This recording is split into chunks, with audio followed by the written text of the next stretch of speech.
Ok, muy bien. Buenas noches. Buenas noches.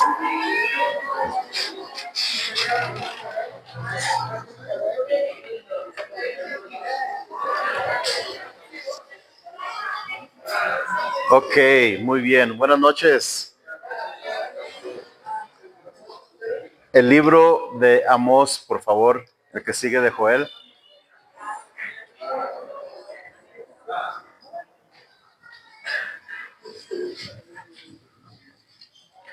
Ok, ¿cómo están? Sí. Está creciendo la familia y hoy creció más. ¿Eh? Aquí nos acompaña Marco y Andrea. Si no los conoce, ratito los pasa a saludar, por favor. Ajá.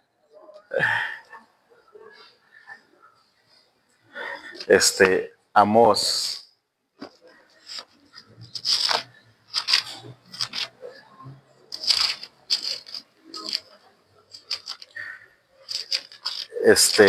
También,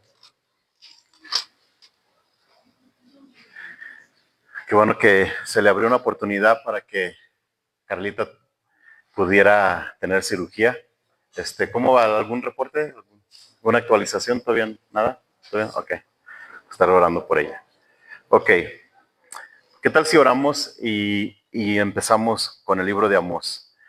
Señor, te damos muchas gracias pidiendo tu buena mano sobre Carlita, Señor, sobre los médicos que vayas tú siendo el doctor, tú moviendo todo de una manera poderosa, Señor. Rogamos también que la protejas de todo mal. Este, a, a nosotros también ayúdanos a poder estar aquí en tu palabra, a captura nuestro corazón para lo que tu espíritu quiere decirnos hoy en esta noche. Te rogamos que bendigas este tiempo, Señor. Gracias por tu palabra, en el nombre de Jesús. Y todos tus hijos decimos amén. Ok. Bueno, miren, el tema principal de Amós es que hoy empezamos este libro, es que se avecina el juicio. Y este juicio es a raíz de la falsa religiosidad, de la idolatría y obviamente del reino del norte, que para este tiempo estaba gozando de prosperidad, pero con esta prosperidad muchos ricos estaban abusando y maltratando a los pobres y muchas cosas, por esta y muchas cosas Dios anuncia juicio y castigo sobre ellos. El libro de Amós se puede dividir en tres partes. Del capítulo 1 al 2, Amós pronuncia 8 mensajes proféticos y los introduce de esta manera: así ha dicho Jehová. Del capítulo 3 al 6 son 3 discursos y Amós los introduce de esta manera: oigan esta palabra o oíd esta palabra de Jehová. Del capítulo 7 al 9 son 5 visiones introducidas de esta manera: así me ha mostrado Jehová. Entonces, 8 mensajes, 3 discursos y 5 visiones. Entonces hoy vamos a ver lo que son las 8 profecías de lo que es el capítulo 1 y capítulo 2. Ok, entonces fíjate lo que dice ahí en el versículo 1. Dice: las palabras de Amós, que fue uno de los pastores de Tecoa, que profetizó acerca de Israel en días de Usías, rey de Judá, y en días de Jeroboam, hijo de Joás, rey de Israel, 2 años antes del terremoto. En este libro como que estamos retrocediendo, ¿no? Estamos como, ya había Babilonia, Daniel y todo eso, pero este es antes del cautiverio. Y aquí dice en el versículo 1 de quién era este varón de Dios. Dice que era un pastor de ovejas, y cuando lees el versículo 7 también dice que él recogía higos. Entonces era pastor no solamente, sino también puede ser un tipo campesino. Aquí se nos dice que era en el tiempo del rey Usías y Jeroboam, y esto quiere decir que son como 25 años antes del cautiverio del reino del norte, cuando vinieron los asirios y conquistaron al reino del norte. Ahora, Tecoa estaba como unos 20 kilómetros al sur de Jerusalén, y Amós fue a predicar a Betel, que estaba casi otros 20 kilómetros al norte de Jerusalén. Ok, es decir, vamos a tantear la distancia. De aquí al puerto interior son como unos 20 kilómetros. Vamos a decir que puerto interior era Jerusalén. y la capital, Guanajuato, era lo que era Betel, ¿ok? Entonces, él vivía al sur y luego se fue al norte, más o menos un total de unos 40 kilómetros, y fue a predicar allá a Betel. Miren, para que te des cuenta cómo estaba la cosa, este pastor sale de su tierra y va a Betel. Es como si dijéramos que un pastor de aquí del Potrero, porque pues antes era rancho, va a la capital de Guanajuato a predicar profecías, a predicar juicios, ¿sí? Y déjame decirte que Betel comparado con Tecoa, nada que ver, así como el Potrero comparado con la capital Guanajuato, nada que ver, ¿sí? ¿Por qué? Porque Betel en ese tiempo era lo grande, era lo lujoso. Y no solamente eso, sino que Betel era el centro de adoración de Baal y todos los ídolos, los becerros que Jeroboam había levantado. Y Dios manda a este pastorcito, a este campesino, a predicarles a una ciudad grande. ¿Te puedes imaginar cómo se ha de sentir este Amós? Un don nadie, por decir, alguien que nadie lo conocía, simplemente un pastor, pero Dios le dio palabra. Y por eso me gusta, porque dice la Biblia que Dios usa lo vil y menospreciado para a deshacer lo que no es, o para predicarles a los sabios y todos ellos. Ahora, aquí también en el versículo 1 menciona un terremoto que sucedió alrededor de 760 años antes de Cristo. Esta catástrofe también se va a mencionar en el libro de Zacarías, ¿ok? Ese terremoto fue muy destructivo. Algunos especulan que fue de arriba de 7 o de 8. Y hubo muchas muertes porque fue muy conocido. Y ahí dice que fue 2 años antes cuando Amós empezó a predicar. Fíjate lo que dice en el versículo 2. Dijo, Jehová rugirá desde Sión y dará su voz desde Jerusalén, y los campos de los pastores se enlutarán y se secará la cumbre del Carmelo. Cuando dice que Dios rugiría desde Sión, es porque en Jerusalén era el centro legítimo de adoración. Recuerda que él fue a Betel, donde levantaron a esta falsa religión. Y cuando Amós dice que Jehová va a rugir, habla de juicio, habla de ira. Y de hecho, en el libro de Joel también se mencionó esta frase: Jehová rugirá o ruge desde Sión. Habla de castigo y habla de juicio. Miren, esos mensajes que pronuncia Amós, todos tienen algo en particular. En cada uno de ellos se menciona esta frase: por 3 pecados y aún por el cuarto no revocaría su castigo. Y lo que va a decir, lo que significa esto de que eran muchas las transgresiones y que el juicio se llevaría a cabo porque lo tenían bien merecido, ¿sí? O sea, ya estuvo, ya son suficientes. Por 3 pecados y por cuarto no voy a revocar el castigo, es lo que está diciendo.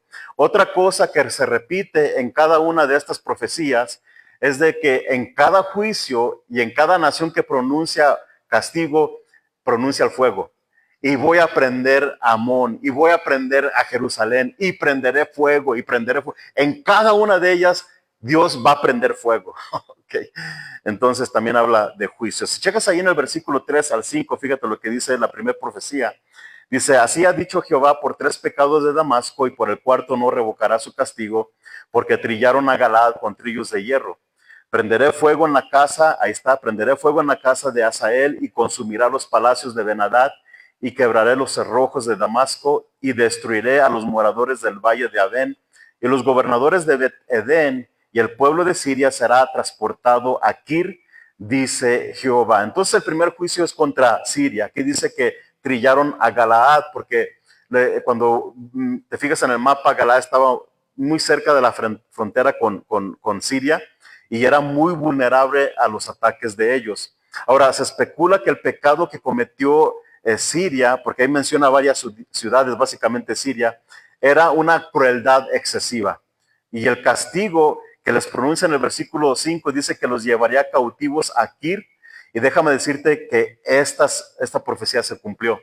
Ahora, no sabemos la fecha exacta, pero años después dice la palabra de Dios en Segunda de Reyes, capítulo 16, versículo 9, dice que sucedió esto al reino del norte y le atendió el rey de Asiria, pues subió el rey de Asiria contra Damasco y la tomó y llevó cautivos a los moradores a Kir y mató a Resín. O sea, tal cual como Dios lo dijo, se cumplió esa profecía. Ahora, pues, para que, para que entiendas que el libro que tienes en tus manos es un libro sobrenatural. No es un cuento de hadas, no es algo que dicen allá muchos inteligentes, muchos con sus doctorados, de que la Biblia es simplemente un cuento de hadas. El libro que tenemos en nuestras manos es un libro vivo. Es la palabra viva y eterna de Dios y es digna de confiar. ¿Ok? Miren, del capítulo 6 al versículo 10, junté estas dos naciones porque el pecado cometido de ambos es muy similar. Fíjate lo que dice del versículo 6 al 10. Así ha dicho Jehová, por tres pecados de Gaza y por el cuarto no revocaré su castigo, porque llevó cautivo a todo un pueblo para entregarlo a Edom. Prenderé fuego en el muro de Gaza y consumirá sus palacios. Y destruiré a los moradores de Asdod y a los gobernadores de Ascalón, y volveré mi mano contra Ecrón, y el resto de los filisteos perecerá, ha dicho Jehová. Versículo 9. Así ha dicho Jehová, por tres pecados de Tiro y por el cuarto no revocaré su castigo, porque entregaron a todo un pueblo cautivo a Edom y no se acordaron del pacto de hermanos. Prenderé fuego en el muro de Tiro y consumirá sus palacios. Entonces, el castigo dado a ambas naciones es porque el pueblo lo entregó a los cautivos a Edom.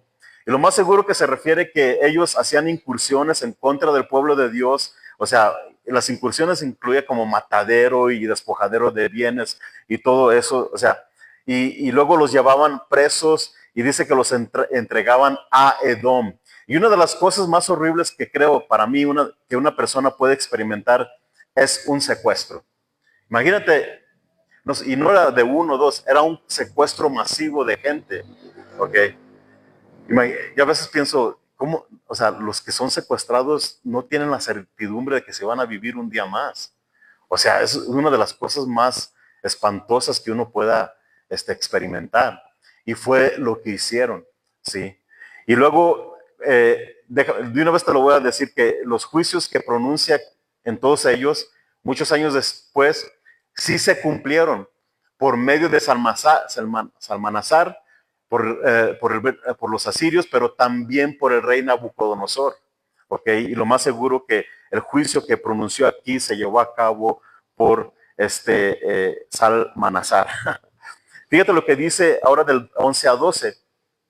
Así ha dicho Jehová, por tres pecados de Edom y por el cuarto no revocaré su castigo, porque persiguió a espada a su hermano y violó todo afecto natural, y en su furor le ha robado siempre y perpetuamente ha guardado rencor. Y una vez más, prenderé fuego en Temán, porque era una de las ciudades principales, prenderé fuego en Temán y consumirá los palacios de Bosra. Este Edom, queridos hermanos, era otro nombre de Saúl. Y Esaú fue hermano de Jacob, si recuerdas que los dos estaban en el vientre ahí luchando. Pero aquí dice que este Edom perdió o no respetó todo afecto natural. Y afecto natural es el amor de familia, es un amor natural que sientes por naturaleza con tu hermano, con tu hermana. Y dice que él perdió todo eso. Y luego siempre lo andaba atacando y luego hasta le estaba robando y todo eso. Y aquí dice que lo iba a castigar. Ahora, no sabemos qué suceso específico se refiere aquí, pero lo que sí dice es de que perdió todo afecto natural y empezó a oprimir a su hermano. Pero la Biblia sí enseña que una de las señales de los últimos tiempos es que en las familias, entre familias ya se iba a acabar ese afecto natural. Dice en Timoteo, dice, en los últimos tiempos, has de saber, Timoteo, que ya no, que se va a acabar el afecto natural. Y lo estamos viendo.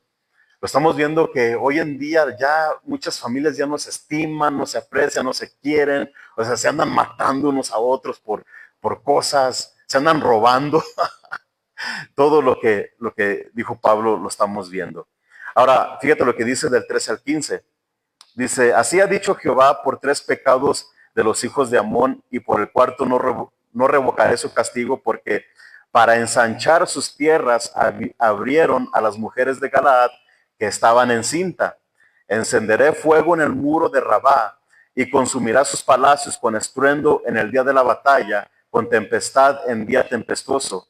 Y su rey irá en cautiverio, él y todos sus príncipes, dice Jehová. Aquí menciona el castigo contra Amón. Miren, los amonitas y los moabitas, porque Moab es la nación que sigue en el capítulo 2. Los amonitas y los moabitas eran descendientes de Lot. Si recuerdas, este Lot fue rescatado de Sodoma y Gomorra. Y si recuerdas la historia, si no, pues lo puedes leer en Génesis 18, 19, por ahí más o menos. Dice que Dios rescata a Lot, queman la ciudad Sodoma y Gomorra por su pecado, se van, y entonces tiene dos hijas. Y las dos hijas tienen preocupación de quedarse sin descendencia. Mira, ya tenemos edad. ¿Cómo vamos a tener descendencia? Pues ya no hay varones. ¿Y qué fue lo que hicieron? Tramaron un plan de emborrachar a su papá y acostarse con él para que pudieran tener descendencia. Y fue lo que sucedió.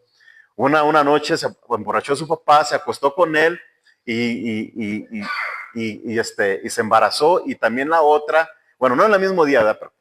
Pero el otro también hizo lo mismo y de esos embarazos salieron los amonitas y los moabitas. Y déjame decirte que los amonitas y los moabitas fueron unas naciones que hicieron pecar grandemente a la nación de Israel porque estaban tan desviados, estaban tan mal, ¿sí? Ok, entonces de ahí salen estas naciones. Ahora, el pecado que se menciona y la causa del castigo dice que para ensanchar su territorio hacían pues destrucción, pero abrían las mujeres en cinta. Imagínate, imagínate Andrea, ahorita viene con su bebé, su única esperanza, y no lo dudo que había más mujeres también que quizás su único bebé que estaban esperando y vienen estos porque querían ensanchar sus territorios, o sea, por avaricia, la codicia y todo eso, o sea, empezaron a atacar a la gente y dice que abrían las mujeres cuando estaban en cinta, abrían sus vientres.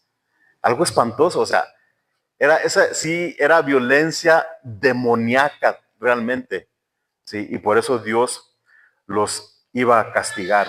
O sea, una crueldad demoníaca impulsada por la avaricia y también por un falso pensamiento de que esa tierra les pertenecía. Cuando estudia la historia, siempre andaban peleando, no, que esa tierra nos pertenece. Y no es algo nuevo hoy. Hoy en día les preguntas a los filisteos y a todas las naciones alrededor de Israel, ellos dicen que esa tierra no les pertenece a ellos, pero sí les pertenece, porque Dios se las dio. Sí, Dios les dio esa herencia a la nación de Israel. Fíjate lo que dice en el versículo 1 al 3 del capítulo 2. Así ha dicho Jehová: por 3 pecados de Moab y por el cuarto no revocaré su castigo, porque quemó los huesos del rey de Edom hasta calcinarlos. Prenderé fuego en Moab y consumirá los palacios de Keriot, y morirá Moab con tumulto, con estrépito y sonido de trompeta. Y quitaré el juez de en medio de él y mataré con él a todos sus príncipes, dice Jehová.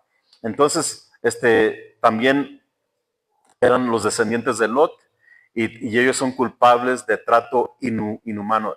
También en las guerras hay leyes, o sea, si en las leyes debe de haber pelear entre los ejércitos, pero ya si te estás metiendo con gente inocente, entonces ellos son culpables de trato inhumano, o sea, con los presos de guerra. Ahora vamos a Judá, ¿sí? Versículo 4 y versículo 5, fíjate lo que dice. Así ha dicho Jehová: por 3 pecados de Judá y por el cuarto no revocaré su castigo, porque menospreciaron la ley de Jehová y no guardaron sus ordenanzas y les hicieron errar sus mentiras, en pos de las cuales anduvieron sus padres. ¿Y qué es lo que va a hacer? Prenderé por tanto fuego en Judá, el cual consumirá los palacios de Jerusalén. Y literalmente esa profecía se cumplió años después, cuando Nabucodonosor, ya lo leímos, ¿se acuerdan? En todo este año, el año pasado, cómo vino y destruyó Jerusalén, le prendió fuego y todo eso. Fue la tercera vez cuando se reveló este rey, que se me olvida, se me pasó su nombre, al que lo degollaron. Entonces, pero el pecado de Judá, ya es un evento mucho más futuro que al cautiverio del reino del norte. Pero el pecado de Judá fue hacer a un lado la ley de Jehová. Y luego dice que los hicieron errar yendo en pos de los ídolos y los falsos dioses. Sí, miren, menospreciar a Dios y menospreciar su palabra siempre trae fuertes consecuencias. Nunca se olviden, jovencitos, jovencitas, varones, hermanas, no tan jóvenes así como yo también. Hacer a un lado la ley de Dios o su palabra siempre trae fuertes consecuencias. Porque si no somos guiados por sus leyes, por sus palabras, nos autodestruimos y caemos en nuestras propias mentiras y caemos en nuestros propios consejos. Y por eso Ramón Hernández, el que está parado aquí, necesita estar en su palabra diario. ¿Okay? Porque engañoso es el corazón sobre todas las cosas, ¿quién lo conocerá? Y siempre necesita la palabra de Dios para restringir esos engaños y esas cosas que el enemigo también quiere poner en mi vida. Ahora, del versículo 6 al 16 es el juicio contra el reino del norte, contra Israel. Fíjate lo que dice del versículo 6 al 8. Así ha dicho Jehová, por 3 pecados de Israel y por el cuarto no revocaré su castigo, porque vendieron por dinero al justo, ahí está, y al pobre por un par de zapatos. Pisotean en el polvo de la tierra las cabezas de los desválidos y tuercen el camino de los humildes. Y el hijo y su padre se llegan a la misma joven, profanando mi santo nombre. Sobre las ropas empeñadas se acuestan junto a cualquier altar, y el vino de los multados beben en la casa de sus dioses. Entonces, esos son los pecados de Israel. Se hicieron mercenarios, corruptos, recibían sobornos para entregar al inocente, oprimían y maltrataban a los pobres y a los humildes. Dice la Biblia que hay una ley, por ejemplo, si una persona pobre no tenía dinero y te pedía prestado y luego tú le dices, ¿qué me das a cambio? Pues si lo único que tenía era su prenda, su vestimenta, y entonces te la podía empeñar, pero a la noche, antes de dormir, si no te podía pagar, había la ley que tenías que regresarle esa prenda. Y esta gente eran tan crueles que no los dejaban que se durmieran sin prenda, o sea, no regresaban la prenda. Y a eso se está refiriendo. Y también habla de cuando un padre y un joven se acuestan con la misma joven, habla de la religión que ya estaban practicando. Era prostitución idolátrica, ¿sí? Y era todo lo que los becerros y los baales habían traído a eso. Entonces todo lo que hicieron era producto de practicar la idolatría, producto de no conocer, más bien de conocer o más bien y hacer a un lado al Dios verdadero, ¿sí? Y por eso te digo, siempre el hombre cuando quiere hacer lo que le da su regalada gana, lo que él piensa que está bien en su propia mente y en su corazón, siempre va a la perdición. Y por eso, queridos hermanos y queridas hermanas, siempre debemos guiarnos por la palabra de Dios, que es útil para enseñar, para instruir, para redarguir y todo eso. Y fíjate, del versículo 9 al 11, Dios les va a recordar las misericordias que había hecho con ellos. ¿Sí? Desde que los sacó de la servidumbre, fíjate lo que dice versículo 9 al 11.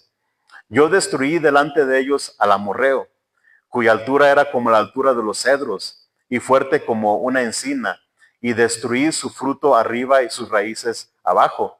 Y a vosotros os hice subir de la tierra de Egipto, y os conduje por el desierto 40 años, para que entraseis en posesión de la tierra del amorreo.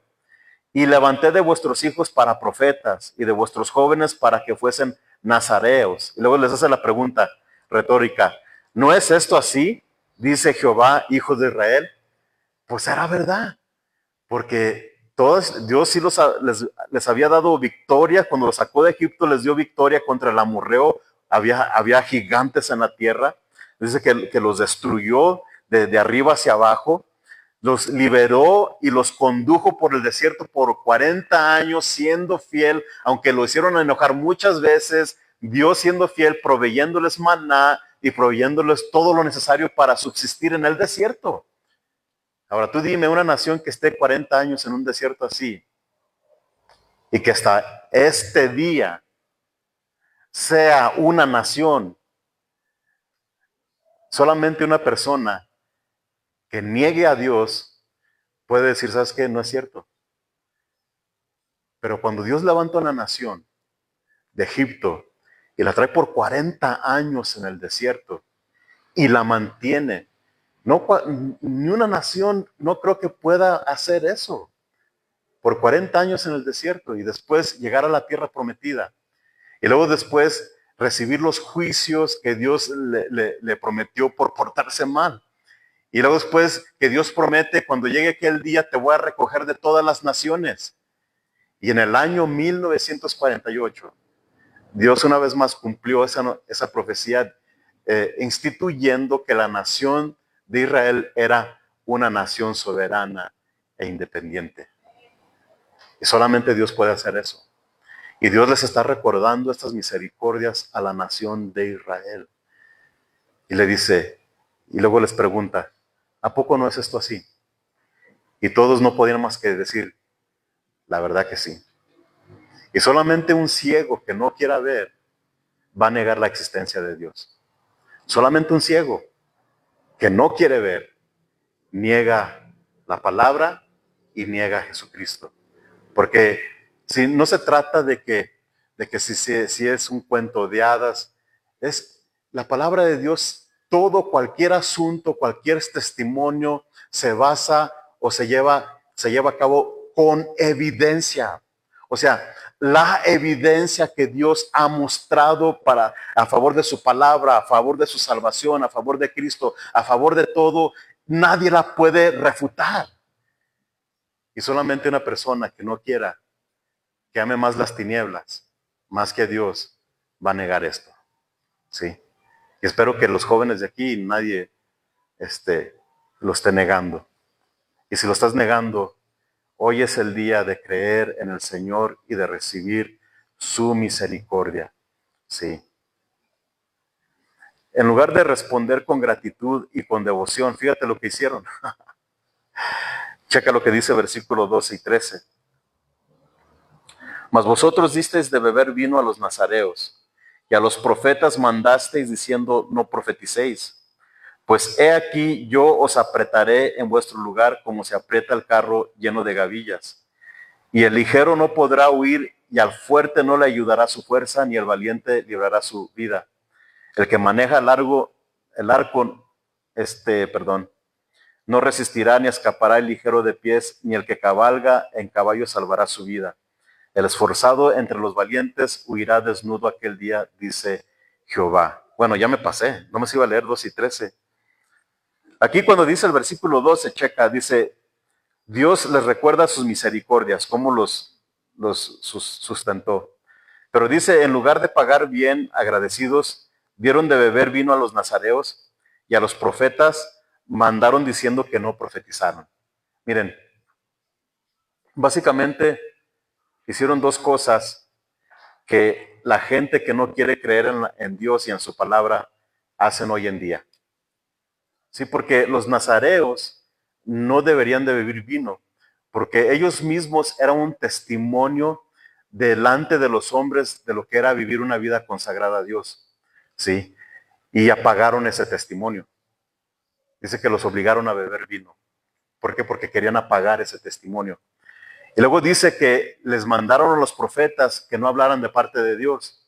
¿Por qué? Porque el profeta estaba ahí para hablar de parte de Dios, para dar instrucción, para dar edificación, para dar consolación, pero lo más importante, para hablar verdades a su pueblo.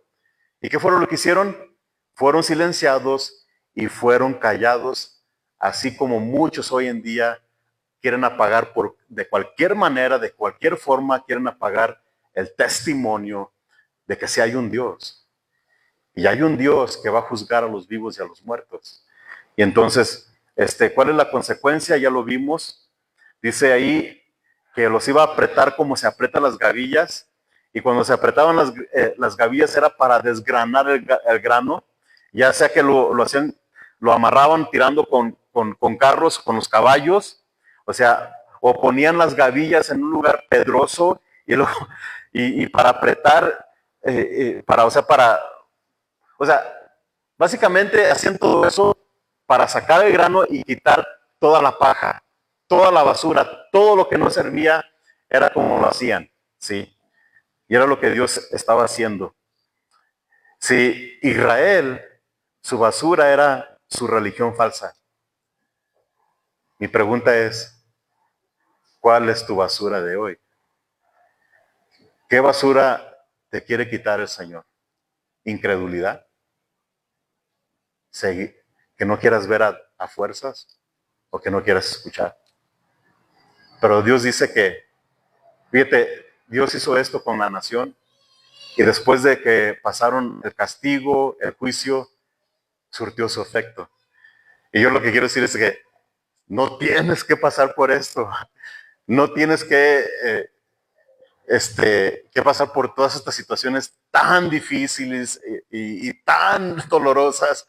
Mejor rinde tu vida al Señor de una vez. Entrega, me rindo, Señor. Sí, hay que rendirnos. Sí.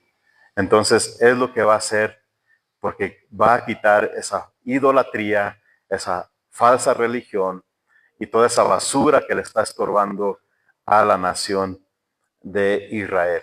Y fue lo que sucedió. Ahora, en todos estos mensajes, queridos hermanos, de todas las naciones, vemos que Dios los castigó porque no tener a Dios, uno se vuelve cruel, violento, sin límites, avarientos, codiciosos, y, y un padre acostándose con la misma joven con que su hijo se acuesta. Estamos hablando de lascivia y todo tipo. Eso es lo que es no tener a Dios. Sí. Se hicieron corruptos, mercenarios, recibían sobornos para entregar al inocente, o sea, nada de misericordia, o sea, todo eso. Ahora, quizás, ¿cómo esta palabra aplica para nosotros? Quizás no batallamos con guerras y muchas cosas que sucedieron en aquel entonces, pero todavía hay codicia en nosotros. Todavía hay avaricia y según la Biblia en Colosenses capítulo 2 dice que la avaricia es idolatría. Sí, ok. Este pasaje me recuerda, queridos hermanos, que Dios a todos les da parejo. Sí, mira, primero empieza con empieza con las naciones lejanas y luego con Siria y luego con Tiro y luego con los de Amón y luego con Judá, pácatelas. Y luego con Israel. O sea, Dios a todos les da parejos y Dios no hace acepción de personas. Miren, hay un juicio venidero. Ustedes ya lo saben, tampoco no. Habla de juicios que se pronunciaron para las naciones y se llevaron a cabo por Nabucodonosor, por los otros reyes y todos los demás. La historia ahorita se cumplieron.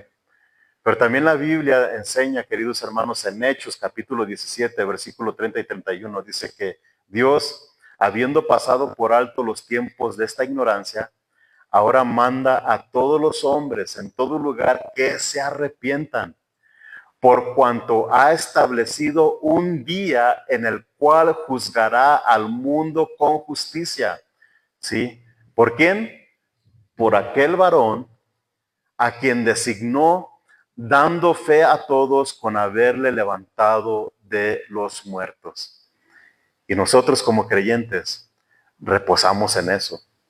Sí, sí merecemos juicio, merecemos castigo, pero hemos puesto nuestra esperanza y nuestra salvación, nuestra fe en Jesús que nos salva del juicio venidero. Y luego dice, designó a aquel varón, dando fe a todos, con haberle levantado de los muertos. ¿Sabes por qué sigo aquí? Batallando con en mi habla, batallando con cosas y batallando con situaciones. Primero porque Dios me llamó, me puso aquí, ¿no? Pero ¿por qué sigo caminando con Dios? Porque aquí dice que dio fe a todos con haberle levantado de los muertos. Si Cristo no se hubiera levantado de los muertos, entonces lo que estamos haciendo aquí es un circo. Es un circo. pero tenemos evidencia sólida, tenemos pruebas irrefutables de que Jesús se levantó de los muertos y de ahí proviene nuestra fe y nuestra esperanza, y hoy puedes reposar, y hoy podemos descansar, y hoy te puedes tomar un vasito de leche, y aunque en la noche te retuerces en la madrugada, no tienes que preocuparte de que viene un juicio venidero y que no te has puesto a cuentas con Dios. Hoy es la noche. Si hay alguien aquí y no ha entregado su vida, entrega tu vida, no te cuesta nada. Simplemente creer en Él, confesarlo como el Señor y Salvador de tu vida. Y si lo haces de todo corazón, la Biblia dice que te vas a nacer de nuevo y vas a empezar un caminar que no imaginabas jamás. Sí. La semana pasada fue una de las semanas pasadas más oscuras que yo creo de Estados Unidos. Sí. Una joven de 22 años mataron en ustedes leyeron acerca de eso. Una refugiada de Ucrania de 22 años. Estaba mirando su celular y de repente un poseído por el diablo baila y la ejecuta. Y después una balacera en Colorado. Y después una de las que sí me caló mucho y yo no sé cómo estés manejando, qué tipo de noticias escuchas tú o qué tipo de medios de comunicación escuches, pero me he dado cuenta que aquí en México tuercen tanto las noticias, tan feo, de que puedo decir de que una de las cosas que me da coraje y me dio mucha tristeza de que hayan matado a un hermano en Cristo, ¿sí? Y aquí las noticias te lo presentaron un aliado de Trump y un fascista. Conoce su vida primero, conoce su testimonio. Este hombre fue uno quizás más valiente y más entregado que yo lo puedo decir. Un denuedo para hablar la verdad en frente de tanta oposición. Y fue oscura porque apagaron una voz que a través de esa voz mucha gente, hasta personas desviadas mentalmente en su lascivia, en su lujuria, se estaban entregando a Cristo. ¿Por qué? Porque no se quedaba callado de decir que Jesucristo es el único camino, la verdad y la vida. Y, y por eso lo silenciaron. ¿Por qué? Porque el mundo quiere apagar el testimonio, quiere apagar la voz. Aquí mandaron que no, a los profetas que no profetizaran, porque no aguantan, no quieren escuchar la verdad.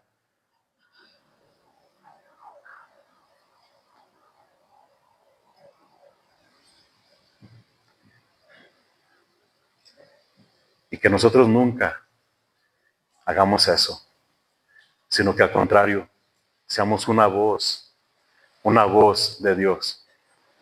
Sí. Vamos ahora.